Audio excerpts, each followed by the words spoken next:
আল্লাহ পাক রব্বুল আলামিন যাদেরকে সম্পদ দান করেছেন, অর্থ দিয়েছেন, আল্লাহ তাআলা সম্পদ দিয়েছেন, আল্লাহ তাআলা এর নিয়ামত একটা, আল্লাহ তাআলার পক্ষ থেকে একটা নিয়ামত। এই নিয়ামতের বান্দা শুকরিয়া আদায় করতে হবে, কৃতজ্ঞতা করতে হবে। টাকা পাইছে ব্যাংকের মধ্যে নিয়ে জমায়, ছেলে বিদেশ থেকে পাঠায় আর পাঠায়, বাবা ব্যাংকে রাখতেছে, বালিশের নিচে রাখে, মেয়ের বাড়িতে পাঠায়, জমা রাখে, যেখানে পারে ওখানে জমায় আর বলে আলহামদুলিল্লাহ। শুকরিয়া আদায় হবে না? না, শুকরিয়া আদায় হবে না। যে মাল আল্লাহ তাআলা দিয়েছেন, আল্লাহ তাআলা বলেছেন আনফিকু ফি সাবিলিল্লাহ। ও বান্দা, আমি আল্লাহ তাআলা তোমাদেরকে যে সম্পদ দান করলাম, আমি আল্লাহ তাআলা তোমাকে যে অর্থ দান করলাম, এই সম্পদের কৃতজ্ঞতা কখন হবে জানো? এই সম্পদকে আমি আল্লাহ তাআলার দেওয়া সম্পদ, আমি আল্লাহর রাস্তায় ব্যয় করতে হবে। বলেন সুবহানাল্লাহ। সম্পদ পেয়ে যদি শুধু আলহামদুলিল্লাহ বলে শুকরিয়া আদায় হবে না। সম্পদ পেয়ে এটা কোথায় ব্যয় করতে হবে সেটা জানতে হবে। আল্লাহর রাস্তা কতগুলো হতে পারে? আল্লাহর রাস্তা জিহাদের পথে দান করা, জিহাদের মধ্যে আল্লাহর রাস্তার মুজাহিদরা যখন জিহাদের মধ্যে যাবে, তাদের অস্ত্রের প্রয়োজন হবে। জিহাদের মাঠের মধ্যে অস্ত্র কিনে দেওয়া মুজাহিদদেরকে, সেখানে ডাল লাগবে, ডালের ব্যবস্থা করে দেওয়া। মুজাহিদদের যদি ঔষধের খাবারের প্রয়োজন হয় জিহাদের ময়দানে, এর ব্যবস্থা করে দেওয়া। মুজাহিদ যারা আল্লাহর রাস্তায় জিহাদ করতে গেছে, তাদের পরিবার, স্ত্রী, পুত্র বাড়িতে যারা আছে তাদের খোঁজখবর নেওয়া, তাদের খাবারের ব্যবস্থা করা। আমার অর্থের দ্বারা এই লাইনে যদি খরচ করি, তাহলে আমার অর্থের আমি শুকরিয়া আদায় করলাম। আমার মালিক আমাকে দিয়েছে সম্পদ, শুধু আলহামদুলিল্লাহ বলে নয়, যেভাবে খরচ করতে বলেছেন সেভাবে খরচ করতে হবে। আনফিকু ফি সাবিলিল্লাহ, আল্লাহর রাস্তার মধ্যে খরচ করো। আল্লাহ তাআলা বলেছেন আল্লাহর রাস্তা এক নম্বরে হলো জিহাদের রাস্তা। বলেন সুবহানাল্লাহ। জিহাদের কথা বললে তো একদলের গা জ্বলে ওঠে, সহ্য করতে পারে না। জিহাদের মধ্যে জঙ্গিবাদের গন্ধ খুঁজে, নাউজুবিল্লাহ বলেন। জিহাদকে জঙ্গিবাদের সাথে, জিহাদকে সন্ত্রাসবাদের সাথে মিলাইতে চায়, ত্রাসের সাথে মিলাইতে চায়। অথচ রহমাতুল আলামিন, দু জাহানের বাদশা নবী মুহাম্মদুর রাসূলুল্লাহ এই উম্মতের জন্য জিহাদকে এত বড় একটা অস্ত্র হিসাবে দুনিয়ার মধ্যে দিয়ে গেছেন। নবীজি দেখাই দিয়েছেন, সন্ত্রাস যদি দুনিয়ার মধ্যে হয়, ত্রাসকে দমন করার জন্য মাধ্যম হলো, হাতিয়ার হলো জিহাদ। দুনিয়ার মধ্যে যদি দেখো মাদকের সয়লাভ হয়ে গেছে, মাদক দূরীভূত করার জন্য এখানের মধ্যে জিহাদ। দুনিয়ার মধ্যে যখন দেখো জালেম মাজলুমের উপর অত্যাচার শুরু করছে, সেখানে হবে মাজলুমের হক আদায় করে দেওয়ার নাম হবে জিহাদ। কোনো বোন, কোনো মা, কোনো মেয়ে যদি কেউ নির্যাতিতা হয়, কেউ যদি অপদস্থ হয়, অপমানিত হয়, তার ইজ্জত আব্রু যদি হেফাজত না হয়, মুমিন বান্দা হিসাবে তার পক্ষে আল্লাহর রাস্তায় তরবারি নিয়ে নেমে যাওয়া, অস্ত্র নিয়ে নেমে যাওয়ার নাম হলো জিহাদ। বলেন সুবহানাল্লাহ। জিহাদ মানে সন্ত্রাস না, জিহাদ মানে ত্রাস নয়, জিহাদ মানে জঙ্গিবাদ নয়। জঙ্গিবাদ সন্ত্রাসীকে দূর করার মাধ্যমের নাম হলো জিহাদ, ইনসাফ প্রতিষ্ঠার মাধ্যমের নাম হলো জিহাদ। মাজলুম, নির্যাতিত ব্যক্তি, দুর্বল ব্যক্তির হক, পাওনাদারের হক বুঝে দেওয়ার নাম হলো জিহাদ। কিন্তু জাতিকে আজকে বিজাতিরা, আল্লাহর শত্রুরা দুনিয়ার মধ্যে আল্লাহ তাআলার এত সুন্দর এক ইবাদতকে মানুষের মধ্যে ভুল ব্যাখ্যা করে মানুষকে বুঝিয়ে রাখছে। তাহলে সম্পদকে একটা ব্যবহার শুকরিয়া আদায় করার মাধ্যমে এটা হতে পারে আল্লাহর রাস্তা জিহাদের মধ্যে খরচ করবে। সম্পদের কৃতজ্ঞতা আদায় করার জন্য এটাও হতে পারে কোনো মসজিদের মধ্যে খরচ করবে। সম্পদ আদায়ের হক, আবার সব সম্পদ মসজিদের মধ্যে ব্যয় করা যাবে না। যেমন জাকাত মসজিদের মধ্যে খরচ করা যায় না, জাকাতের মাল ইয়াতিমকে দিতে হয়। জাকাতের মাল ইয়াতিমখানায়, মাদ্রাসায়, লিল্লা বোর্ডিং যেখানে আছে, ইয়াতিমখানা আছে, সেখানে খরচ করতে হবে। মাদ্রাসার উন্নয়নমূলক কাজে না, ছাত্রদের কাজে, সেখানে খরচ হবে। মালের খরচ আরেক খাত। কবরস্থানে কিছু মাল খরচ হবে, কবরস্থানের মধ্যে কিছু মাল খরচ হবে। আওয়ামের মধ্যে সেবার কাজের মধ্যে কিছু মাল খরচ হবে। মালকে তার যথাস্থানের মধ্যে খরচ করা, এটা হলো আল্লাহ তাআলার কৃতজ্ঞতা করা। আল্লাহ, আপনি আমাকে মাল দিয়েছেন, আপনি আমাকে দৌলত দিয়েছেন, সম্পদ দিয়েছেন, আল্লাহর পছন্দের জায়গার মধ্যে খরচ করা, তখনই হবে এটার কৃতজ্ঞতা করা। বলেন সুবহানাল্লাহ। এ মুসলমান ভাই, আমার আল্লাহ তাআলা মানুষদেরকে দানের কথা বলেছেন। আল্লাহ তাআলা বলেছেন, আমাকে তোমরা খাওয়াও, আমাকে তোমরা সাহায্য করো। আমি আল্লাহ তাআলাকে সাহায্য করো। আল্লাহ যে সাহায্য চাইলেন, আল্লাহর সাহায্যের কি প্রয়োজন? আল্লাহ খাওয়াইতে বলছেন, আল্লাহর কি খানার প্রয়োজন আসেনি? ঘুমেরও প্রয়োজন নাই, বিবাহের প্রয়োজন নাই, কোনো জরুরত নেই আল্লাহ তাআলার। আল্লাহ তাআলা হাদিসে কুদসির মধ্যে জানাইছেন, মুমিন মুসলমান, কেউ যদি তোমাদের মধ্যে গরিব, অসহায়, এতিম, বিধবার খাতে ব্যয় করে, তাদেরকে যদি, তাদের জন্য যদি খরচ করে, এই খরচটা আমি আল্লাহর জন্য হয়। বলেন সুবহানাল্লাহ। মুসলমান মালের শুকরিয়া আদায় করার সিস্টেম হলো মালকে যথাযথ ব্যবহার করা। যদি জাকাত এসে যায়, জাকাত দেওয়া। যে মালের সাদকা আসে, সাদকা দেওয়া। জায়গা মতো একে সঠিক ব্যবহার করা। তদ্রুপ আল্লাহ পাক রব্বুল আলামিন সময় দিয়েছেন দুনিয়ার জীবনে চলতে। সময়কে যথাযথভাবে যদি আমি আপনি খরচ করি, ব্যয় করি, তখন সময়ের কৃতজ্ঞতা হবে। আল্লাহ পাক রব্বুল আলামিন যৌবন দিয়েছে, যৌবন। রব্বুল আলামিন যৌবনের আবার হিসাব নেবেন। আমার যৌবনকালকে কোন কাজের মধ্যে আমি খরচ করছি, আল্লাহর কাছে হিসাব দিতে হবে কি হবে না?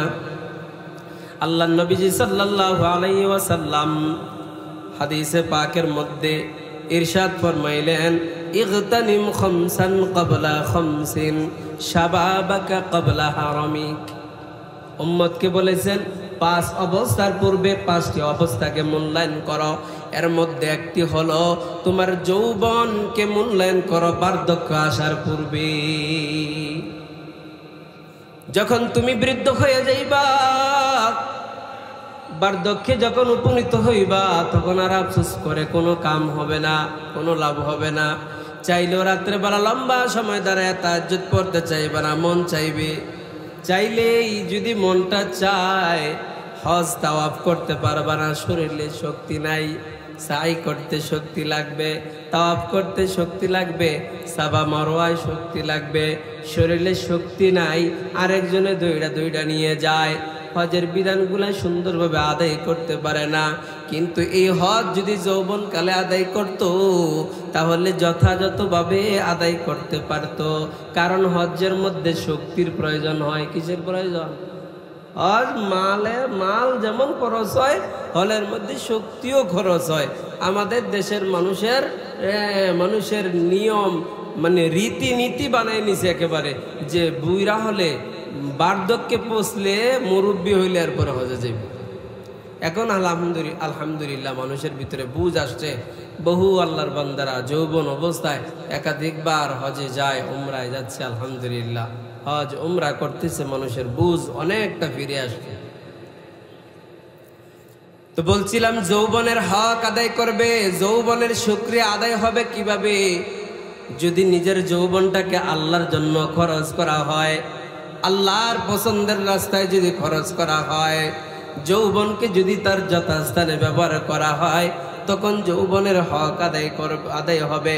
আল্লাহ পাক রব্বুল আলামিন আমাকে আপনাকে 3.5 হাত বডি দিয়েছেন, আল্লাহ চোখ দিয়েছেন, আল্লাহ তাআলা কান দিয়েছেন, নাক দিয়েছেন, জবান দিয়েছেন, 2টা ভালো হাত দিয়েছেন, পা দিয়েছেন, দিমাগ দিয়েছেন। আমার আল্লাহ তাআলা দুনিয়ার মানুষকে আঙ্গুল দিয়া দেখায় দেয়, ও দুনিয়ার মানুষ তাকায়া দেখো, আজকের এই মাহফিলের মজমা ছোট্ট একটা মজমা, এতটুকু মজমাকে আলোকিত করার জন্য কতটুকু লাইট লাগাইছ, এতগুলো লাইট। কিছুক্ষণ আগে কারেন্ট চলে গেছে, আবার কারেন্ট বিদ্যুৎ আনার জন্য বিদ্যুৎ অফিসে ফোন করছে মুফতি ওসমান গনি সাইফি সাহেব, উনি ফোন দিয়েছেন বিদ্যুৎ অফিসে। ফোন দেওয়ার পর ওখান থেকে স্যার বলতেছে যে হ্যাঁ হুজুর দেখতেছি আমি, কিছুক্ষণের মধ্যে বিদ্যুৎ দিয়ে দিছে ওখান থেকে। এই যে বিদ্যুৎ সাপ্লাই হচ্ছে, এই লাইটগুলা বিদ্যুতের মাধ্যমে চলতেছে, এই মাইকের আওয়াজ হইতেছে, এখানে বিল উঠতেছে কি ওঠে না? জোরে বলেন, বিল ওঠে কিনা?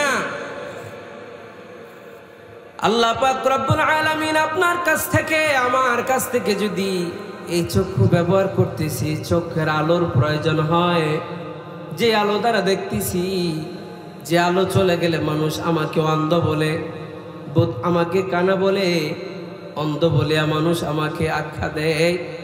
আল্লাহ তাআলা চোখের আলো দিলেন, এই চক্ষুকে আমি কয়দিন চার্জ দিয়েছিলাম, কয়দিন চার্জে লাগানোর প্রয়োজন হয়েছিল, কয়দিন চোখের বিল দিয়েছি আল্লাহ তাআলার কাছে। আমার আল্লাহ তাআলা তো এই পর্যন্ত কোনোদিন চোখের বিল আমার কাছ থেকে নেয় নাই। 2টা চোখ দিছেন, এই 2টা চক্ষুকে যদি তার যথাস্থানে ব্যবহার করি, আল্লাহ চক্ষু দিয়েছেন হালাল জিনিস দেখব, যেখানে তাকাইলে সওয়াব হয় সেখানে দেখব, আল্লাহ তাআলার কোরআনটা থেকে কোরআন দেখব, কোরআন দেখে দেখে পড়ব। আল্লাহ এই জন্য আমাকে এই চক্ষু দান করেছেন, চক্ষু দান করেছেন আল্লাহ পাক রব্বুল আলামিন। মায়ের দিকে মায়া ভরে তাকাবো, আমার মায়ের দিকে শ্রদ্ধা ভরে তাকাবো। মুমিন বান্দা যখন, মুমিন সন্তান যখন মায়ের দিকে শ্রদ্ধা ভরে ভক্তি ভরে তাকায়, ভক্তি শ্রদ্ধার সাথে যখন মায়ের দিকে তাকায়, হাবিবে কিবরিয়া মুহাম্মদুর রাসূলুল্লাহ সাল্লাল্লাহু আলাইহি ওয়াসাল্লাম জানান, ওই উম্মতের উপরে, ওই সন্তানের উপরে আল্লাহ তাআলা কবুল হজের সওয়াব দেয়। বলেন সুবহানাল্লাহ। এই চোখ দ্বারা আল্লাহর দেওয়া চোখের কৃতজ্ঞতা কিভাবে হবে? এই চোখ দিয়ে আমার মার দিকে যদি তাকাই, বাবার দিকে তাকাই, তাহলে কবুল হজের সওয়াব দিয়ে। বলেন সুবহানাল্লাহ। আমার স্ত্রীর দিকে যখন আমি মায়া ভরে তাকাবো, ভালোবাসার নজরে আমার স্ত্রীর দিকে তাকাবো, প্রত্যেকটা তাকানোর দ্বারা সদকার সওয়াব হবে। বলেন সুবহানাল্লাহ। বাচ্চাদের দিকে আদর ভরে মায়া ভরে যখন তাকাবো, রাসূল সাল্লাল্লাহু আলাইহি ওয়াসাল্লামের সুন্নাত আদায় হবে। রাসূল বাচ্চাদেরকে ভালোবাসতেন, আদর করতেন। এই চক্ষুকে যেখানে তাকানোর কথা, যেদিকে যদি সেভাবে তাকাই, তাহলে এটার কৃতজ্ঞতা হবে। এই চক্ষু আল্লাহ তাআলা দিয়েছে, চক্ষুকে ভালো কাজে না লাগিয়ে যদি মোবাইলের মধ্যে রাত্রে শুয়ে শুয়ে খারাপ কিছু দেখি, টিভির পর্দায় খারাপ কিছু দেখি, রাস্তায় চলতে গিয়ে বেগানা মেয়েদের দিকে তাকাই আর শীষ মারি, তাহলে আমার চোখের শখ আদায় করবে না, বরং চোখের খেয়ানত হয়ে যাবে। ঠিক কিনা বলেন? চক্ষু যে আল্লাহ দিছে, শুধু আলহামদুলিল্লাহ বললে হবে না, চোখের যথা ব্যবহার করতে হবে, যে চোখ কোথায় ব্যবহার করতে হবে, কোন দিকে ব্যবহার করলে আমার এর কৃতজ্ঞতা হবে। মালিক কান দিয়েছে, এই কান দ্বারা আল্লাহ তাআলার কোরআন তেলাওয়াত শ্রবণ করব, আল্লাহ তাআলার উলুহিয়াতের কথা, রুবুবিয়াতের কথা আলোচনা হবে, আল্লাহর একাকত্বের কথা, একত্ববাদের কথা আলোচনা করা হবে, জান্নাত জাহান্নামের কথা আলোচনা করা হবে, রাসূলুল্লাহ সাল্লাল্লাহু আলাইহি ওয়াসাল্লামের রিসালাতের আলোচনা হবে। যখন বান্দা এই কান দ্বারা তাওহীদ রিসালাতের কথা শুনবে, আখিরাতের কথা শুনবে, তখন বান্দার কানের হক আদায় হবে। বলেন সুবহানাল্লাহ। কিন্তু এই কান দিয়ে ভালো কিছু যদি না শুনে, তো ডিজে গান শুনে, ডিজে গান, যেই গানের আওয়াজে মুরব্বী চাচারা ভোর রাতে তাহাজ্জুদে উঠে যাবে, আবার গিয়ে ঘুমাইছে মাত্র, রাত বাজে 12টা 1টা, এখনো ওই ছেলেদের ডিজে গান বন্ধ হয় না। অনেক এলাকায় আছে একটু হেরা ফুর্তি করার জন্য ছাদে উঠে একেবারে ডেক সেট নিয়ে নাচানাচি, মনে হয় বিল্ডিং ভাঙ্গা ফেলবে, এলাকার মানুষ ঘুমাইতে পারে না। আছে না নাই? আছে। এরা তো জোর করে শোনায়, অনেকে আছে মজা লাগে ইচ্ছা করে শুনে, কানের ভিতরে হেডফোন লাগাইয়া শুনে। বাসের মধ্যে কুমিল্লা শহর থেকে জমা পড়ে আসতেছি, আমরা তো আর অন্যদের মতো ধমকও দিতে পারবো না, গালিও দিতে পারবো না, হাতও তুলতে পারবো না, আমাদের মতো তো জন্য তো শোভাও পাবে না, করতে গেলেও তো সবাই আমাদের বিরুদ্ধেই যাবে, পক্ষে বলবে না। গাড়ির মধ্যে উঠছি, গাড়ি তো এটা লোকালয়, সাধারণ মানুষ। এখানে যদি গাড়ির ভিতরে যদি কেউ ব্যক্তিগত মোবাইল তো না, ছোট ছোট সাউন্ড বক্স সাথে নিয়ে যে ছেলেরা 3-4 জনে বন্ধু বান্ধব, ঢাকা যাবে তারা, কুমিল্লার দিক থেকে বা চট্টগ্রামের দিক থেকে আসছে, জোরে জোরে আওয়াজ লাগাইছে এমন গান গাড়ির মধ্যে। আমি বললাম, ভাই শব্দ দূষণ কি বোঝো? ওই শব্দ দূষণ কি? জেনারেল পোলাবাইন কতগুলো, মানে মাত্র যৌবনে পা রাখছে আর কি, শরীর গরম। আমি কই শব্দ দূষণ বুঝো না? এমন শব্দ, যে শব্দ যেখানে শোভনীয় নয়, যেই শব্দ দ্বারা অন্যের ক্ষতি হয়, এটাই তো শব্দ দূষণ। 92% মুসলমানের দেশে মাইকে আজান হলে নাকি শব্দ দূষণ হয়। কিছু কিছু কুলাঙ্গার নাস্তিক পন্থী এমপি মন্ত্রীরা এই দেশে বলেছে, ঠিক কিনা বলেন মুসলমান? আজানের ধ্বনিকে বলে ওয়াজ মাহফিল তাফসীরের কণ্ঠ শুনলে, মাহফিলের কণ্ঠের দ্বারা, কোরআন তেলাওয়াতের কণ্ঠ বাজার দ্বারা, মাইকে এগুলোর দ্বারা নাকি শব্দ দূষণ হয়। তোমাদের ছেলেরা যখন অবাধে কোনো শৃঙ্খলা বলতে কিছু নেই, যখন গান বাজায়, ডিজে গান এখানে সেখানে, তখন শব্দ দূষণ হয় না। হিন্দুরা যখন তাদের কীর্তনের সময়, পূজার সময়, নামাজের সময় পর্যন্ত মাইক বাজায় কীর্তন করে পূজার সময়, ওই সময় শব্দ দূষণ হয় না, ওই সময় শব্দ দূষণ হয় না। তো মনে রাখো, মালিকের সামনে জবাব দেওয়ার জন্য প্রস্তুত থাকো, মালিকের সামনে জবাব দেওয়ার জন্য প্রস্তুত থাকো। এজন্য কান সঠিকভাবে সঠিক জায়গায় ব্যবহার করি যদি, তাহলে কানের কৃতজ্ঞতা করা হবে। আল্লাহ পাক রব্বুল আলামিন দুটা হাত দিয়েছে, হাতের সঠিক ব্যবহার যদি হয় তাহলে এটার কৃতজ্ঞতা হবে। পায়ের যদি সঠিক ব্যবহার হয়, এটার কৃতজ্ঞতা, নিয়ামতের কৃতজ্ঞতা হবে।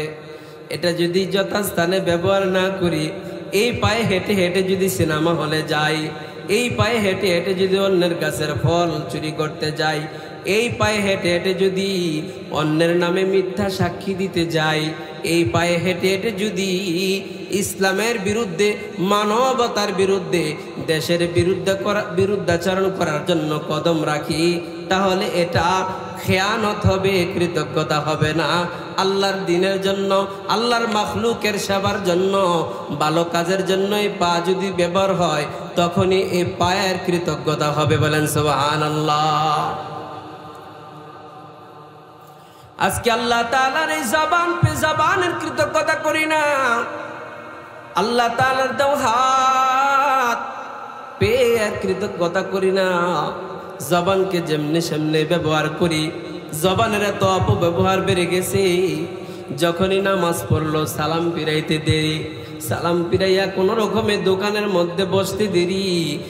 একজন লোক আছে মুফতি সাহেব হয়ে যায়, দোকানের মধ্যে বসে বসে অমকের দোষ, মসজিদ কমিটির দোষ, ইমাম সাহেবের দোষ, অমক বক্তার দোষ, আছে না নাই?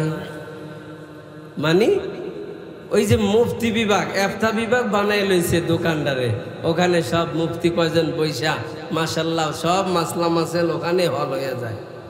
কোন হুজুরে যদি দেখে জিজ্ঞেস করে একটা মাসালা, কার এটা জিগার লাগে নিবে, এটা এমনি করে লাগবে আর কি। হুজুরে কওয়ার আগে কয়ে এলায়, কিছু পণ্ডিত আছে না নাই? মাঝকা দিয়ে বামার ডুয়াই দিয়া জিজ্ঞেস করছে আরেকজন হাতে কয়ে দিয়া দে। কি চালাক দুনিয়ার, সব বুঝে, বুঝেন নাই? সব জানে, মনে করে সব বুঝে। জবান দ্বারা গীবত শেখাত করে দোকানপাটে যায়। আরে দোকানপাট কেন, আজকে মসজিদের মেহরাবের সামনে বৈশা গীবত হয়, ইমাম সাহেবের কাছে আইসা অন্যের দোষ চর্চা করে, পীর সাহেবের খানকার মধ্যে গীবত হয়। এক পীরের মুরিদরা আরেক পীরের মুরিদ সম্পর্কে আইসা পীর সাহেবের কান বাড়ি করে, তখন এক পীরের সাথে আরেক পীরের দ্বন্দ্ব বাজায় দেয়, দ্বন্দ্ব বাজায়। গীবত আজকে সব জায়গায় কে ধরছে, আওয়ামেও গীবত করে, আলেমও গীবত করে, গীবতকে হালাল বানায় নিছে। গীবত না গেবত না, দেখার কথাটা বলতেছি আর কি। আরে দেখার কথা বলার নামে তো গীবত। যেটা করছে, যেটা গড়ছে, বাস্তব যেটা সে করছে, তার দ্বারা হয়েছে, এটা বলার নামে তো গীবত। আর যেটা করে নাই এটা যদি বলেন তাহলে এটা বহতান, এটা হলো তুহমত, এটা মিথ্যা অপবাদ, এটা তো গীবত না, এটা আরো বড় হবে, ঠিক কিনা বলেন? গীবত করে গীবতকে কয় না, গীবত কোয়া উদ্দেশ্য না, মানে বিষয়টা শিক্ষার জন্য বলতেছি। কয় ঘুরাইয়া মানুষ গীবতকে হালাল করে। আল্লাহর হাবিব সাল্লাল্লাহু আলাইহি ওয়াসাল্লাম বলেন, জবানের ব্যবহার যদি সঠিক হয় তাহলে এর কৃতজ্ঞতা আদায় হবে। জবানের সঠিক ব্যবহার মানুষকে উঁচা মর্যাদা নিয়ে যায়, আবার জবানের অপব্যবহার মানুষকে একেবারে তুচ্ছ করে দেয়, তুচ্ছ করে দেয়। জবান সঠিক ব্যবহার হলে দাম বাড়ায় দেয়, জবানের অপব্যবহার হলে সম্মানের সিট থেকে জোতা পিঠা খাইয়া পলাইতে হয়, আছে না? না, উল্টা পাল্টা গিয়া ফতুয়া দিয়া মাইক চাইরা স্টেজ চাইরা কুমিল্লাতে দেখেছি বহুত বক্তা সহ স্টেজ ফালাইয়া দৌড় দিতে, কোনো রকমে জান লইয়া পলাইয়া। আর ভরে গিয়া কয় নাকি গাজী, একই পলাইয়া গিয়া কয় গাজী, গজল বানাইছে। আমাদের কুমিল্লাতে এক অঞ্চল আছে বেদাতে ভরা, ওই অঞ্চলে গেছে, গিয়ে বেদাতের বয়ান করতেছে। আলেম, হক্কানি আলেমদেরকে ইয়েজিদি আলেম, ওয়াহাবি আলেম বলে গালিগালাজ করতেছে, চ্যালেঞ্জ করতেছে। যখন মায়ের লাগাইছে স্টেজের মধ্যে আইসা, তখন গজল বানায়, আর যাইতাম না রানী সরা ওয়াজ করিতে, রানী সরার তার হাই আমার মাথা ফাড়াইছে। এখন গজল বানাইছে গিয়া আরেক জায়গার মধ্যে, বিরাট গাজী হইয়াছে ইসলামের পক্ষে কথা বইলা। মুসলমানদের মধ্যে এমন কথাবার্তা কিছু চালু করে দেওয়া যেগুলোর দ্বারা মুসলমানদের মধ্যে দ্বন্দ্ব বাড়ে, মোহাব্বত না হয়, দ্বন্দ্ব বেড়ে যায়, দূরত্ব হয়ে যায়, এমন ওয়াজ না। এই ওয়াজ তো মানুষের জন্য গজব, ঠিক কিনা বলে? এটা কোন ধরনের ওয়াজ, কোন ধরনের ওয়াজ? জবানের ব্যবহার যদি সুন্দর হয় মর্যাদা বাড়বে, জবানের অপব্যবহার হলে অপদস্থ হয়ে যাবে। আল্লাহর হাবিব সাল্লাল্লাহু আলাইহি ওয়াসাল্লাম বলেছেন, উম্মতেরা আমার, কেউ যদি দুই অঙ্গের হেফাজত করে আমি নবীজি তার জান্নাতের জিম্মাদারে নিলাম। এক নাম্বার হলো লজ্জাস্থান, দুই নাম্বার হলো জবান। এই লজ্জাস্থানের দ্বারা গুনাহ হয়, অপরাধ হয়। ভাই, মসজিদের ভিতরে অনেক লোক আছে, পিছনে দাঁড়িয়ে আছে, আপনার সামনের দিকে একটু আগে আসি। লা ইলাহা ইল্লাল্লাহ, লা ইলাহা ইল্লাল্লাহ, জোরে লা ইলাহা। একটু জবান খুলেন না ভাই, লা ইলাহা, আর জোরে লা ইলাহা। লা ইলাহা ইল্লাল্লাহ, লা ইলাহা ইল্লাল্লাহ, লা ইলাহা ইল্লাল্লাহ। বহু দূরে মদিনা, আমরা কেমনে যাব জানি না। দয়া কর দয়াল আল্লাহ, দয়া কর দয়াল আল্লাহ, পুরাও মনের বাসনা। লা ইলাহা, জোরে লা ইলাহা, লা ইলাহা ইল্লাল্লাহু মুহাম্মাদুর রাসূলুল্লাহ সাল্লাল্লাহু আলাইহি ওয়াসাল্লাম। বলছিলাম ভাইরা আমার, আল্লাহ নবীজি মুহাম্মাদুর রাসূলুল্লাহ দু জাহানের বাদশা নবী উম্মতকে বলেন, উম্মত আমার দুই অঙ্গের যদি হেফাজত করো, আমি নবীজি তোমার জান্নাতের জিম্মা নিয়ে নেব। এক নাম্বার হলো লজ্জাস্থান শরমগাহ, দুই নাম্বার হলো জবান। যে জবানের কারণে মানুষের মধ্যে দ্বন্দ্ব হয়, যে জবানের মাধ্যমে মানুষের গুনাহ হয়, যে জবানের মধ্যে দ্বারা মানুষের ফিতনা শুরু হয় সমাজের মধ্যে, জবানের যদি হেফাজত করো, নবীজি বলেন তোমার জান্নাতের জিম্মা আমি নিয়ে নিলাম। বলেন সুবহানাল্লাহ। জবানের হেফাজত করলে জান্নাতের জিম্মাদারি নবীজি নেবেন বলছেন। কারণ আপনার জবান যদি কন্ট্রোল হয়, বহু গুনাহ থেকে আপনি বেঁচে যাবেন, বহু গুনাহ থেকে। এজন্য বুজুর্গানে দিন যারা আছেন তাদের কাছে গেলে দেখবেন, আল্লাহ ওয়ালাদের কাছে চলতে থাকলে আল্লাহ ওয়ালাদের সাথে তখন অহেতুক কথা, অনর্থক কথা কমে যায়, আর ভালো কথা জিকির আজকার বেড়ে যায়। ঠিক কিনা বলেন? জিকির আজকার বেড়ে যায়। সূরা মুমিনুনের মধ্যে আল্লাহ পাক রব্বুল আলামিন মুমিনদের 7টা গুণ বলেছেন। এর মধ্যে একটা গুণ হলো ওয়াল্লাযীনা হুম আনিল্লাহি মুরিদুন। আল্লাহ তাআলা বলেছেন প্রকৃত মুমিন কারা জানো, সফল মুমিন কারা জানো? সফল মুমিনের একটা গুণ হলো তারা অহেতুক কথা, অনর্থক কথা, মানে যেটার দ্বারা কোনো ফায়দা হবে না, বেফায়দা কথাবার্তা থেকে বেঁচে থাকবে। এটা হলো মুমিনদের একটা গুণ। বলেন সুবহানাল্লাহ। মুমিনের জবান দিয়ে অনর্থক কথাবার্তা, ফাহিশা, ফুহুশ, গালিগালাজ, গীবত আসতে পারে না, গীবত শিকায়ত হতে পারে না। মুমিনের জবান দিয়ে শুধু কোনো ফায়দা হয় না, উপকারে আসে না, এমন বকবক হতে পারে না। মুমিনের জবান তো কাজে লাগবে, কথা বলবে, যা বলবে একমাত্র রবের জন্য বলবে। বলেন সুবহানাল্লাহ। এই জবান দ্বারা যখন অন্য ভাইয়ের দুশ্চর্চা হয়ে যায়, জবান দ্বারা যখন আরেক ভাইয়ের দুশ্চর্চা হয়ে যায়, অন্য ভাইয়ের ইজ্জত নষ্ট হয়। হাদিসে কুদসির মধ্যে আসছে, একজন বান্দার ইজ্জত, বান্দার সম্মান আল্লাহ তাআলার কাছে এত বেশি, একটা মসজিদ ভাঙ্গা গুনাহের কাজ, কোরআন পুড়িয়ে দেওয়া গুনাহের কাজ, এর চেয়ে মারাত্মক ধরনের গুনাহ হয় যখন বান্দার ইজ্জতের উপরে কেউ হামলা করে, অন্যের সম্মান নষ্ট করে, ওই ব্যক্তির এর চেয়ে মারাত্মক গুনাহ হয়। মুসলমান ভালো মানুষ, একেবারে কোনো দোষ নাই, অহেতুক বেহুদা তার নামে একটা কথা ছড়াই দিয়েছে সমাজে, তার সম্মান নষ্ট করতেছে।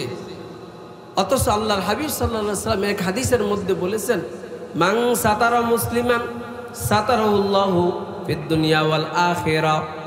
হাদিসের মধ্যে আসছে, যদি মুমিন কেউ দুনিয়ার মধ্যে কোনো মুসলমান ভাইয়ের দোষ গোপন রাখে, আল্লাহ পাক রব্বুল আলামিন দুনিয়া আখিরাতে তার দোষ গোপন রাখবেন। বলেন সুবহানাল্লাহ। কোনো মুসলমানকে যদি আপনি দুনিয়ার মধ্যে দেখলেন তার দ্বারা কোনো দোষ প্রকাশ পাইছে, সত্যি আসলেই কোনো দোষ করছে, এই ভাইকে সংশোধনের জন্য একাকে বুঝাই দিলেন, কিন্তু কারোর কাছে তার দোষটা প্রকাশ করলেন না, গোপন রাখলেন। নবীজি বলছে, যে অন্যের দোষ গোপন রাখে, আমি আল্লাহ তার দোষ গোপন,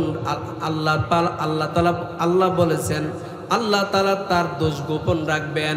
কিয়ামতের দিন বহু মানুষের সামনে, কোটি কোটি কোটি কোটি মানুষের সামনে তোমার দোষগুলা যেদিন প্রকাশ পাইলে বেশি লজ্জিত হইবা, ওই দিনে আল্লাহ তাআলা তোমার দোষগুলা গোপন রাখবে। বলেন সুবহানাল্লাহ। এই জন্য জবান আছে দেখে যার তার নামে শুধু বদনাম করা যাবে না, গীবত শিকায়ত করা যাবে না। জবানের অপব্যবহার যদি হয়, আল্লাহর হাবিব সাল্লাল্লাহু আলাইহি ওয়াসাল্লাম বলেছেন, আল গীবাতু আশাদ্দু মিনাজ জিনা। এই জবানের সঠিক ব্যবহার করো। জবান দ্বারা যদি কেউ অন্যের দোষ চর্চা করো, ইমাম সাহেবের দোষ বললা, নিজের ভাইয়ের দোষ আরেকজনের কাছে বললা, স্ত্রীর দোষ আরেকজনের কাছে বললা, স্বামীর দোষ আরেক মহিলার কাছে বললা, নিজের সহপাঠীর দোষ আরেকজনের কাছে বললা, ইমাম সাহেবের দোষ গিয়ে বললা, মানুষের দোষ বলার চাকরি নিয়ে বেড়াও। নবীজি বলেছেন, ও উম্মতেরা, তোমাদের মাঝে যদি কেউ জেনা করে, স্কুলের মাস্টার হলে স্কুল থেকে তাকে বের করে দাও, মসজিদের ইমাম হলে মসজিদ থেকে বের করে দাও, সমাজের সম্মানিত মাতবর যদি হয় সমাজ থেকে তাকে বের করে দাও, তাকে উপযুক্ত শাস্তির সম্মুখীন করো। কেন? সে জেনা করছে, কবিরা গুনাহ করছে, মারাত্মক গুনাহ হয়ে গেছে। আল্লাহর নবীজি বলেছেন, আল গীবাতু আশাদ্দু মিনাজ জিনা, তোমরা যে গীবতকে হালাল বানায় নিলা, ওই গীবত জিনার চেয়ে আরো মারাত্মক গুনাহ। বলেন নাউজুবিল্লাহ। আমরা জিনা করলে মানুষকে ঘৃণা করি, জিনা করলে মানুষকে ঘৃণা করি, তাকে তুচ্ছ তাচ্ছিল্য করি, তাকে দেখতে পারি না, সমাজের মধ্যে শাস্তির অন্তর্ভুক্ত করি। যদি সে অবিবাহিত হয় তো শাস্তি এক ধরনের, 80 ডোররা মেরে দাও তাকে শরীরের শক্তি দিয়ে। আর যদি বিবাহিত হয় তাহলে তাকে কি করো? কতলের হুকুম এসে যায়। আরে যদি বিবাহিত হয়, আল্লাহ রাসূল সাল্লাল্লাহু আলাইহি ওয়াসাল্লামের সাহাবী আসছে না, জেনা হয়ে গেছে, আয়েশা নিজের শাস্তি নিজে গ্রহণ করে নিয়েছে। আখিরাতের ভয়, আখিরাতের ভয়, আখিরাতের ভয়। তো জেনা করলে যদি জেনার শাস্তি হয় 80 ডোররা মারা, বিবাহিত হলে যদি কতলের হুকুম আসে, যদি এত মারাত্মক হয় জেনা, তো নবীজি বলে জিনার যে আরো মারাত্মক হলো গীবত। তাহলে গীবতের শাস্তি কেমন হওয়া দরকার? গীবতের শাস্তি কেমন হওয়া দরকার? যে গীবত করে তার কথা তো আপনি বৈশা মজা মজা দোকানে বৈশা শোনেন, হ্যাঁ, তার কথার সাথে আবার তাল মিলান, কথাকে যাচাইও করেন না, তাকে চুপ করতেও বলেন না, সাবধানও করেন না। এজন্য গীবত থেকে বাঁচার উপায় অনেকগুলো আছে, হাদিসের মধ্যে আসছে। এর মধ্যে কিছু কথা বলি। গীবত থেকে বাঁচতে হলে যেই মজবার মধ্যে গীবত হবে মনে হয় এমন মজবা থেকে বাঁচা, একাকিত্বকে নিজে গ্রহণ করে নেওয়া, একা একা থাকার অভ্যস্ত করা। মজমায় যদি যেতেই হয় বসেই যায়, তাহলে মজমার মধ্যে যদি কোনো খারাপ ফহশ কালাম, কোনো গুনাহের কথাবার্তা যদি চর্চা হয়, তাহলে এটাকে বন্ধ করা, হিকমতের সাথে বন্ধ করার চেষ্টা করা। বন্ধ বিভিন্নভাবেই করা যায়, তাকে থামিয়ে দেওয়া, অথবা নিজে কথা দিয়ে ঘুরাইয়া অন্য ভালো কথার দিকে নিয়ে যাওয়া। যদি সম্ভব না হয়, ওই ব্যক্তি আরও বেশি বাঁচাল তার সাথে পারেন না, তাহলে ওই মজমা ত্যাগ করতে হবে। মজমার মধ্যে বৈশা থাকলে গীবতের মজমায় আপনারও গুনাহ হবে, আপনারও গুনাহ হবে। কি আমরা জবানের যেই ব্যবহার করি, তাহলে কি মনে করেন আমাদের জবানের কি হেফাজত হয়? আমাদের জবানের হক আদায় হয় না, আমাদের শুকরিয়া আদায় হয়? হয় না, হয় না। এ কানের হয় না, কোনো অঙ্গের হয় না। এত অপরাধ, এত গুনাহ, এরপরও আমাদের মধ্যে কোনো পরিবর্তন নাই। আল্লাহ তাআলা মাঝে মাঝে দুনিয়াটাকে একটু নাড়া দেন, নাড়া দেন, দুনিয়াকে একটু নাড়াচাড়া দিয়ে বান্দাকে সতর্ক করেন। কি বলেন? এই তো গতকালে তো মনে হয় 10টা 40 মিনিট বা 38 মিনিটের সময়ের মধ্যে 2 সেকেন্ড মাত্র মনে হয় সময়, এতটুক সময় বাংলাদেশের মানুষকে একটু নাড়া দিয়ে দেখাইছে আল্লাহ তাআলা। এই 2 সেকেন্ড সময় নাড়া দেওয়ার দ্বারা সহ্য করতে পারো না, লোক মারা যায়। সকলের নাকি খানা হারাম হয়ে গেছে, ঘুম হারাম হয়ে গেছে, অনেকে নাকি অসুস্থ হয়ে গেছে, ভীত সন্ত্রস্ত হয়েছে। হইলে কি লাভ হবে? যেটা আল্লাহর চাওয়া এইটা তো হয় নাই। আল্লাহ তাআলা সতর্ক করেছেন, বান্দার যখন গুনাহ বেড়ে গেছে, বান্দার অপরাধ বেড়ে গেছে, সমাজে জুলুম বেড়ে গেছে, সুদ যখন অবাধে শুরু হয়েছে, ঘুষ যখন অবাধে শুরু হয়ে গেছে, জেনা শুরু হয়ে গেছে, অন্যের মাল আত্মসাৎ শুরু হয়ে গেছে, যখন অন্য ভাইয়ের রক্তকে হালাল মনে করে নিয়ে দিনের বেলা মানুষকে মানুষ কতল করতেছে, আল্লাহ তাআলা রব্বুল আলামিন বান্দাকে সতর্ক করেন, জমিকে নাড়া দিয়া, বান্দা এখনো সময় আছে, হুশ হুশ, এখনো সময় আছে পীর। কিন্তু আমরা তা না করে ভূমিকম্প হয়েছে, কয়েক সেকেন্ডের জন্য বাহিরে দৌড়ে গেলাম, ওখানে যাওয়ার পরও আবার আলাপ শুরু হয়ে গেছে। আলাপ কি কয়? কই খাইছি রে, এত বড় ভূমিকম্প তো আমার জীবনে আমি দেখি নাই, আর হয় নাই বাংলাদেশে। কেউ কয় আরে আরো বড় কিছু হইতে পারতো, আর কেউ কয় আরে এত বড় ভূমিকম্প হয়েছে। কত ধরনের কথা, এক এক ধরনের কথা। ওই কোন এলাকায় ভূমিকম্পে কি হয়েছে, কোন এলাকায় ভূমিকম্পে কি হয়েছে, হ্যাঁ আমার বাচ্চার কি হয়েছে, অমুকে কি হয়েছে, এই আলাপ নিয়ে সবাই আছে। আসলে ভূমিকম্প আসলো কেন, কেন দিল, এদিকের কোনো খবর নাই, আসল খবর নাই। আর আল্লাহ দিলে বিজ্ঞান লইয়া তো বিজ্ঞানীরা আছেই, বিজ্ঞানের ভান্ডার লইয়া তো আছেই, যাদেরকে নাস্তিকতার বিজ্ঞান শিখাইতেছে। সব বিজ্ঞানী থিওরি দিয়া শুধু মানুষকে বিজ্ঞান বিজ্ঞান করতে করতে নাস্তিক বানাই দিতেছে। এইটার সমস্যার কারণে ওইটার সাথে এই সমস্যার কারণে ভূমিকম্প হয়েছে, এটার সমস্যার কারণে এটা হয়েছে, ওইটার সমস্যাটা তো হইল, কি কারণে হইল এই সমস্যাটা খুঁজতে যাও, খুঁজতে খুঁজতে গিয়ে দেখবা আল্লাহর হুকুমে হয়েছে। তো শেষ পর্যন্ত আল্লাহর কাছে তো যাইতে হবে। তুমি তো আসলে বুঝলাই না কেন ভূমিকম্প হইল। বিশেষ তিনটা কারণে, বিশেষ তিনটা কারণে, অন্য হাদিসে অনেক কারণ বলছে, তিরমিজি শরীফের মধ্যে এক হাদিস আসছে, বিশেষ তিনটা কারণে জমিনের মধ্যে ভূমিকম্প, জমিনের মধ্যে ভূমিকম্প হয়, ভূমিধস হয়। এর মধ্যে একটা হলো নর্তকীদেরকে আইনা নাচাইলে, নর্তকীর নাচ দেখলে। তো হুজুর আমগো এলাকায় নর্তকীর নাচ দেখে না, নর্তকীর নাচ আপনাকে এলাকায় না, প্রত্যেকের পকেটে দেখায় নাকি, কি কন? প্রত্যেকের পকেটে আছে না নাই?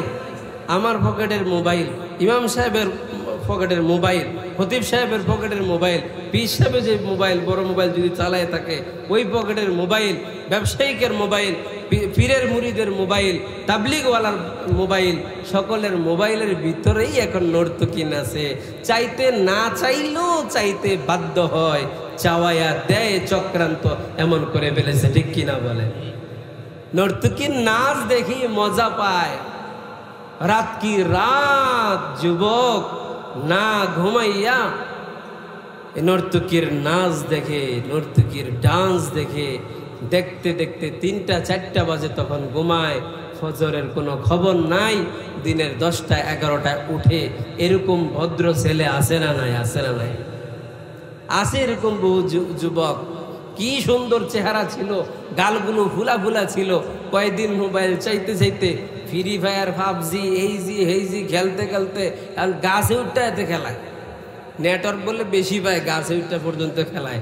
বাঙ্গা কবর গিয়া ওই যে কোনায় সিফায় সাপায় মশার কামড়ে মানুষে যায় না, সিফার মধ্যে গিয়ে গেমস খেলায়, আছে না নাই? মোবাইলের মধ্যে জুয়া খেলায়, জুয়া আগে কোনাখানায় দেখতাম লুকাইয়া বাসমুরা এখানে সেখানে খেলতো, এখন এত কিছু লাগে না, ওই সিএনজি চালাইতেছে এখন, লাইনে তো সিএনজি চালায়, এক সিরিয়ালাইতে আধা ঘন্টা লাগে, সিএনজি ড্রাইভার কয়েকজন একসাথে বইসা এরপরে জুয়া মোবাইলের ভিতরে খেলে। এইটা যে জুয়া সে মনেই করে না, আছে না নাই? সিএনজি চালান যারা ভাইয়েরা, আবার কষ্ট পাইয়েন না, শুধু আপনারা না, অবসর পাইলে মানুষ নিজের সময়কে কোথায় লাগাইবে মানুষ বুঝে না, বুঝে না। এই অবাধ চলার কারণে আমাদের আজকে এই ভূমিকম্প। আল্লাহ সতর্ক করার জন্য যে তোমার এই চোখ দিয়ে কোন নর্তকীকে দেখতেছ, এগুলা বন্ধ করো। এগুলার দ্বারা দুনিয়ার মধ্যে জাহারাল ফাসাদু ফিল বাররি ওয়াল বাহরি বিমা কাসাবাত আইদিন নাস। কাকে দোষী করো, কেন বলো, কি বলো, অমুকের কারণে হয়েছে, অমুকের কারণে হয়েছে, এই কারণে হয়েছে। আমাদের একটা দেশের মধ্যে রোগ হলো, কিছু একটা হইলে এই দলে কয় ওই দলের কারণে বিপদ আইছে, এই দলে কয় এই দলের কারণে বিপদ আইছে, কেউ কয় না যে আমার কারণে বিপদ আইছে। কি বলেন? আমি কি এতই ভালো হয়ে গেলাম? আমি এতই ভালো হয়ে গেলাম? আহা, আমার কারণে বিপদ আসতে পারে না। আমি নিজের এত ভালো মনে করি। আর আবু বকর নিজেকে বলে, ও ইবনে কুহাফা, আবু বকর নিজেকে বলে, তুই যদি মানুষ না হইতি, তুই যদি খড়কুটা হতি, তুই যদি পাতা হইতি, পাতা খড়কুটা যদি হইতি, পানির সাথে ভেসে যাইতি, যদি পাতা হইতি, তোকে গরুয়ে ভেড়ায় মেশে খেয়ে ফেলতো, তোর কোনো হিসাব হইতো না। তুই মাওলার সামনে কি হিসাব নিয়ে দাঁড়াইবি? কে বলে? কে বলে? খলিফাতুল মুসলিমিন, মুসলমানদের খলিফাদের একজন, রসুলের জান্নাতি সাহাবীদের একজন, রসুলের পাশে যারা জায়গা পাইছে শোয়ার, এই সমস্ত জান্নাতি সাহাবী নিজেকে বলতেছে, হাই যদি তুই পাতা হইতি, হাই যদি খড়কুটা হইতি আল্লাহর সামনে তুই কি জবাব দিবি, নিজেকে বলে। আর আমি বলি যে আওয়ামী লীগের কারণে এই বিপদ হয়েছে, বিএনপির কারণে এই বিপদ হয়েছে, জাতীয় পার্টির কারণে এই বিপদ হয়েছে, অমুকে কয় অমুকের কারণে, কয় মহিলাদের কারণে এই সব বিপদ, পুরুষরা কয় মহিলারা আবার কয় পুরুষদের কারণে সব বিপদ, যুবকদের কারণে এক বিপদ। কেউ নিজের উপরে দোষ চাপাই নিতে রাজি না। নর্তকীর নাচ, নর্তকীর চলাফেরা, এই চলাফেরার কারণে আজকে আল্লাহ তাআলার এই গজব। 2 নম্বরে হলো সমাজের মধ্যে বাদ্যযন্ত্র অবাধে ছড়িয়ে গেছে। বাদ্যযন্ত্র মসজিদে নামাজ পড়তে দাঁড়াইছে এন টন্ডর টন্ডর বাজার শুরু করে দেয়, যে বান্ডারির পাগলের বান্ডারি গান বাজার শুরু করে দেয়, আর যারা ডিজে গানের পাগল নামাজের ভিতরে ডিজে গান শুরু হয়। ঠিক আছে, যারা গজল টজল একটু লাগায় তাদের নামাজের ভিতরে গজল বাজে। তো এই মনে করেন এই যে বাদ্যযন্ত্রকে হালাল বানায় নিস, বাদ্যযন্ত্রের অবাধ ব্যবহার এটাকে বৈধ বানিয়ে নিছে একেবারে। এটা গুনাহ মনে করে না, এটা অপবাদ, এটাকে গুনাহ পাপ মনে করে না। অথচ রাসূল সাল্লাল্লাহু আলাইহি ওয়াসাল্লাম বলেছেন এই বাদ্যযন্ত্রের দ্বারা অন্তরে নিফাকি হয়, আর নিফাকির দ্বারা আমলের মজা উঠে যায়, দিল মরে যায়। বলেন নাউজুবিল্লাহ। এই বাদ্যযন্ত্রের বাজনার কারণে, বাদ্যযন্ত্র দোকানে বাজে, বাদ্যযন্ত্র হোটেলে বাজে, বাদ্যযন্ত্র গাড়িতে বাজে, বাদ্যযন্ত্র ঘরে বাজে, বাদ্যযন্ত্র পকেটে বাজে, বাদ্যযন্ত্র হেডফোন লাগাইয়া কানের মধ্যে হেডফোন লাগাইয়ার পরে বাদ্যযন্ত্র এত আওয়াজ দেয় তার কানে, বলে এমন ঠাডা পড়ছে হয় শোনে না, পাশের মানুষের বিরক্তি হয়। হেডফোনের কারো কারো এমন আওয়াজও হয়। বাদ্যযন্ত্রের কারণে আল্লাহ তাআলার দুনিয়ার মধ্যে এই সমস্ত বিপদ হয়, ভূমিকম্প হয়। আরেকটা হলো মাদকের কারণে, মদের 6 লাভ। ওই দিন দেখতেছি এক মহিলা মিডিয়ার সামনে এসে বলতেছে আর বৈধ নাকি লাইসেন্স করা মদ, আর মদ বলে লাইসেন্স করা। আমি লাইসেন্স করে খাই, আমারটা অবৈধ না, এটা বলে বৈধ। অপদার্থরা বৈধতা দিছে, অপদার্থরা এটার বৈধতা দিয়ে গেছে, আর সে নাকি এটার লাইসেন্স পাইছে। অথচ আমার আল্লাহ তাআলা কোরআনে জানাইছে এই মদের মধ্যে যদি সামান্য একটু স্বাদ আর মজা তৃপ্তিও দেখো, এটার মধ্যে ক্ষতি ছাড়া কিছুই নেই, ক্ষতি আর ক্ষতি। দুনিয়ার মধ্যে যার জবান মদের স্বাদ গ্রহণ করবে না, আল্লাহ তাআলা কলসে কলসে শরাব জান্নাতের মধ্যে পান করাইবে। বলেন সুবহানাল্লাহ।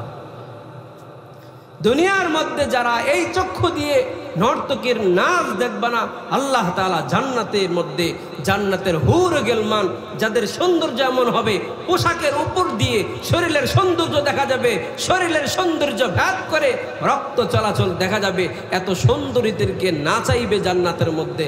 আর তুমি এই যুবক যার চক্ষু আজকে নর্তকীর নাচ দেখবে না, তাকে আল্লাহ তাআলা দেখাইবে। বলেন সুবহানাল্লাহ। উপভোগ করবা, বাদ্যযন্ত্র ত্যাগ করো। যদি বাদ্যযন্ত্র যদি আজকে ত্যাগ করো, যেই কারণে ভূমিধস ভূমিকম্প হয়, বাদ্যযন্ত্র থেকে যদি দূরে সরে যাও, তখন ওই সমস্ত জান্নাতের রমণীরা নাচবে, তারা নাচবে আর গাইবে, আর গাছের পাতাগুলো এক পাতার সাথে আরেক পাতার এইভাবে মিলন হবে, একটার সাথে একটার সংঘর্ষ হবে, আর সেখান থেকে মিউজিক বাজবে। বলেন সুবহানাল্লাহ। আর তারা তালে তালে সেখানে গান গেয়ে গিয়ে তোমাকে আমাকে শোনাইবে। যারা মদ পান করো, নেশা করো, মদ ছেড়ে দাও। আল্লাহ তাআলা বলেন কত ধরনের শরাব তুমি পান করবা, জান্নাতের তলদেশ দিয়ে আমি আল্লাহ তাআলা মধুর শরাব দিব। শরাবান তাহুরা, আমি আল্লাহ পাক রব্বুল আলামিন পবিত্র নহর, মধুর নহর, দুধের নহর, এক একটা নহর সুন্দর প্রবাহিত হবে, যেটা মন চায় সেটা পান করবা। এক পেয়ালা কেন, এক মটকাও যদি পান করে ফেলো, একটা ঢেকুর দিবা, পেট খালি হয়ে যায়। বলেন সুবহানাল্লাহ। খালি হয়ে যাবে। আমি আল্লাহ তাআলা এমন নিয়ামত দেব। বলছিলাম আল্লাহ পাক রব্বুল আলামিন আমাকে আপনাকে অসংখ্য নিয়ামত দিয়েছে, নিয়ামতের সঠিক ব্যবহার করি না, নিয়ামতের সঠিক ব্যবহার আমরা করি না। গুনার দ্বারা নিজের জীবনকে নিজে অন্ধকার করে ফেলেছি।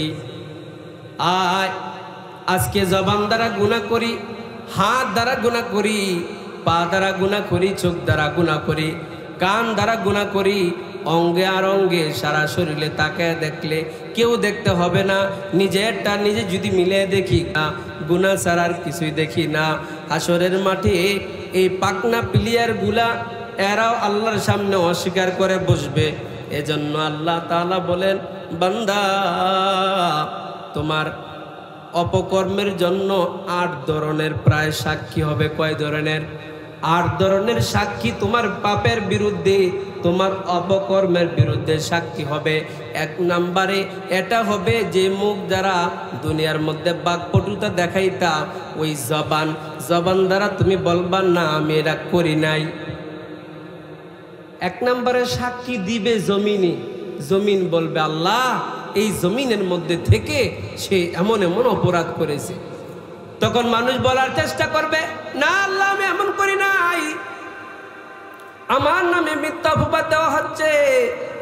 জবান দ্বারা বলতে চাইবা। এজন্য আল্লাহ তাআলা বলেন, আল ইয়াউমা নাখতিমু আলা আফওয়াহিহিম, জবান দ্বারা বাকপটুতা দেখাইবা, জবানের মধ্যে তালা মাইরা দেমু। জবান দ্বারা কথা বলার তখন কোনো শক্তি থাকবে না, জবানের মধ্যে তালা মেরে দেবে। ওয়া তুকাল্লিমুনা আইদিহিম, তোমাদের হাত কথা বলবে, হাতের মুখ হবে, হাতের এক একটা আঙ্গুলের মধ্যে মুখ হয়ে যাবে। হাত তখন কথা বলতে থাকবে, বলবে হা হা আল্লাহ জমিন যা বলেছে ঠিক আছে, ঠিকই আছে, এই ব্যক্তি এই হাত দ্বারা এই অপরাধ করেছে। যার তার শরীরের মধ্যে থাপ্পড় মেরে দিয়েছে, জোর খাটাইছে, রিক্সাওয়ালা দেখে তাকে মূল্যায়ন করে নাই, রিক্সাওয়ালার গায়ে তার পাওনা ভাড়া 10 টাকা নাকি বেশি চাইছে, এই জন্য থাপ্পড় মেরে দিয়েছে। যার তার ঘরের কাজের মেয়ের শরীরের মধ্যে হাত তুলেছে, এই হাত দ্বারা একটা সিগনেচার করে অন্যের মধ্যে দ্বন্দ্ব লাগাইছে, একজনের জমি আরেকজনের নামে লেখা দিছে, আছে না নাই? এই কলমের খোঁজায় হাত সেদিন আপনার বিরুদ্ধে বলবে, ওয়াতাশহাদু আরজুলুহুম বিমা কানু ইয়াকসিবুন। কোন দিক দিয়া বাটপারি করতে যাইবা, কোন দিক দিয়া করবা, জবান তো মেরে দিবে, হাত তোমার বিরুদ্ধে বলবে, তোমার পা তোমার সেদিন তোমার বিরুদ্ধে বলতে থাকবে। আল্লাহর সামনে তোমার পাও বলতে থাকবে তোমার এই গফলতির কথা, তোমার গুনাহের আর অপরাধের কথা বলতে থাকবে। গুনাহ করতেছি, হায় কাউকে তো মনে করি না, মনে করি বেঁচে যাব না। কিরামান কাতিবিনা ইয়ালামুনা মা তাফআলুন। আল্লাহ তাআলা রব্বুল আলামিন বলেন, আরো সাক্ষী রাখছি, আরো সাক্ষী। কিরামান কাতিবিন, 2 জন ফেরেশতা এমন আছে যারা লেখার কাজের মধ্যে আছে। কোন সময় কি বলো, কোন দিকে তাকাও, কি শোনো, অন্তরে কি পরিকল্পনা করো, ফেরেশতাদেরকে আল্লাহ তাআলা সব জানায় কি জানে না? ফেরেশতারা সব লিখতেছে। এই ফেরেশতারা তোমার বিরুদ্ধে সাক্ষী দিবে, ফেরেশতারা তোমার বিরুদ্ধে সাক্ষী হয়ে দাঁড়াবে। যাবা কোথায়? ফেরেশতারা সাক্ষী হয়ে দাঁড়াইবে। সবচেয়ে বড় সাক্ষী যেটা শেষ করে দেই, সবচেয়ে বড় তোমার আমলের বিরুদ্ধে সাক্ষী হবে, তোমার বিরুদ্ধে সাক্ষী হবে যেটা তোমার আমল নামা। সেদিন দেখে বলবা, মালি হাযাল কিতাব লা ইউগাদিরু সগীরাতান ওয়ালা কাবীরাতান ইল্লা আহসাহা। যত বাটপাররা আজকে দুনিয়ার মধ্যে এই মাত্র ঘুষ খায়, এই মাত্র সুদ খায়, মানুষের হক মারে, আবার যাকাতও দেয়, মসজিদে দান করে, প্রথম কাতারে নামাজ পড়তে যায়।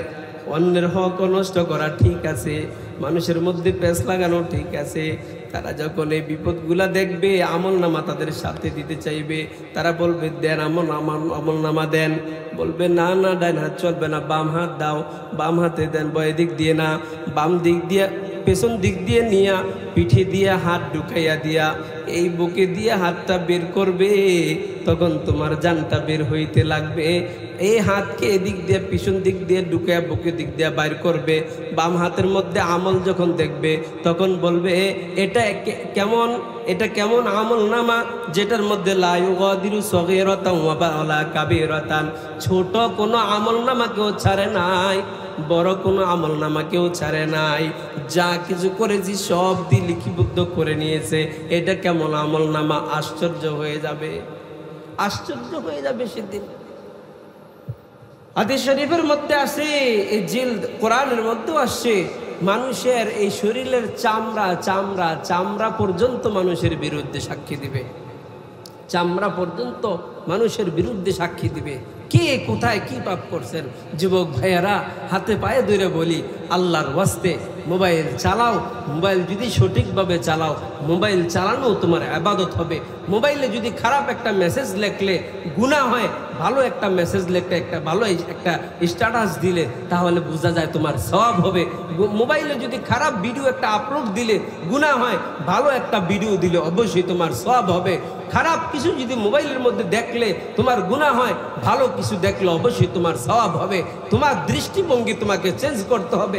মোবাইল চালাও, নিষেধ করি না, মোবাইল চালাইবা, কিন্তু তোমার দৃষ্টিভঙ্গিকে চেঞ্জ করো, যে আমার এই মোবাইল চালানোর হিসাব আল্লাহ তাআলা আমার কাছ থেকে নিবে। আল্লাহ তাআলা আমার এখানে সময় ব্যয় হচ্ছে, আমার শরীরের শক্তি ব্যয় হচ্ছে, আল্লাহর রিজিক খেয়ে কোথায় কারটা কি কাজে লাগাইতেছি, কোথায় কাজে লাগাইতেছি। এজন্য নিজের হিসাব নিজে মিলাই, নিজের হিসাব নিজে মিলাই। হিসাব নেওয়ার আগে নিজে হিসাব নেই। আমার আপনার হিসাব নেবে কি নেবে না? নেবে কি নেবে না? অবশ্যই নিবে হিসাব। এজন্য আল্লাহ তাআলার কাছে হিসাব দেওয়ার আগে নিজের হিসাব নিজে মিলাইয়া নেই, নিজের হিসাব নিজে মিলাইয়া নেই। আল্লাহ পাক রব্বুল আলামিন আমাদেরকে আজকে সুন্দর কোরআনের মজমার মধ্যে আসার বসার সুযোগ করে দিয়েছেন। কোরআনের কথা গতকালও হয়েছে, ওলামায়ে কেরাম মূল্যবান আলোচনা করেছেন, আজকেও হইতেছে।